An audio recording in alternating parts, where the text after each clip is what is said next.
Rick Phillips, could I have Rick Phillips come join me, please? This is an exciting day. We have new members, we have new Paul Harris Fellows. So Rick, we're excited to announce your application and the board approved. We want to welcome you as one of the newest members of the Thomasville Rotary Club. You're not just joining the Thomasville Rotary Club, you're joining an organization that's bigger than any of us, and even bigger than any of us combined in this room. We're establishing a network to do the best we can, not just in the Thomasville and Davidson County communities, but across the globe for things like Polio Plus and other initiatives that will help eradicate polio, provide funding for childhood education and literacy. So on behalf of the Rotary Club and Rotary International, we want to welcome you as the latest member.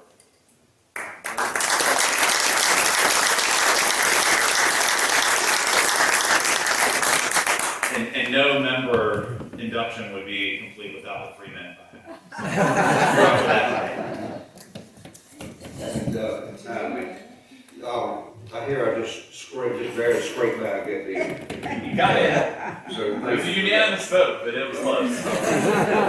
So I have no idea how this will turn out. I told you guys my life story about 3 or 4 weeks ago.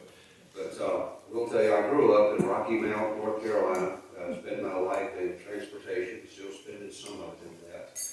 I got my work ethic on my grandfather's tobacco farm. Started the year I turned 6 years old, which it was about, I was 6 for about 3 weeks. And I was at my grandparents' house where I stayed in the summers.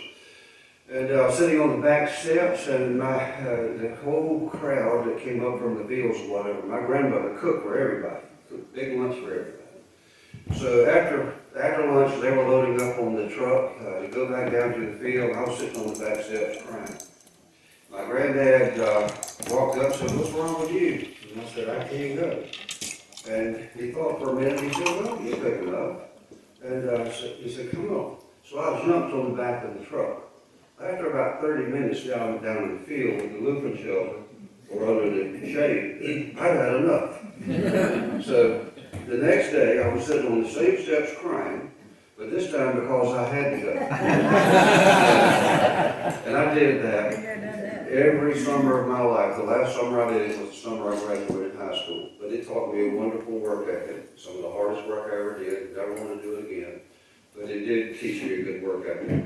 I've told most of you about my life in transportation when I spoke before. So just a couple of things, extra things that I'll tell you. Number one, I did a stint in the Air Force. It was briefer than I wanted it to be. I wound up with a medical discharge because of a screwed up knee. Had a love of aviation and didn't learn to fly and had to do it the expensive way on my own nickel rather than Uncle Sam. But my mother was a fervent believer in prayer. She told me some years later on that she prayed me out of the service. And so I wasn't too much appreciative of that, but looking back over it, Vietnam was wide open, and what I was looking to do, I think would have put me there over and over and over, so maybe that was something that was meant to be. The other thing she told me that she prayed fervently for was a grandchild. And that prayer's answer is sitting back in the room over here on that corner right now. But lastly, just in wrapping up in my life in transportation, I talked about the trucking and warehousing mostly, but I'll just touch a little bit on aviation for today. I've been a pilot for 44 years now, a long time. I'm still learning. But it's been a rewarding sideline for a career for me as well as working with trucks and chartering steamships and working with rail, all the things that I've touched. But over the years, I worked as a charter pilot, flying cargo. When I first started, I'd fly for free, anywhere, anytime, any weather, just give me a chance to do it. Before I got a little smarter and realized you don't get in just anything, you can fly in just any kind of weather. But back in the day, I would. I've flown a little bit for news, TV stations, for aerial photography work, and so forth. But I'll tell you the most rewarding thing that I've ever done. And I did this for a number of years, and I'd really like to maybe start, now that I have some time, start back doing it. But I flew what was called angel flight missions. I was an angel pilot. And that's where pilots donate their time and their airplane and fly medical patients that can't, sometimes maybe can't afford it, but more times than not, they need special care. They need something that they can't get going through a routine airport.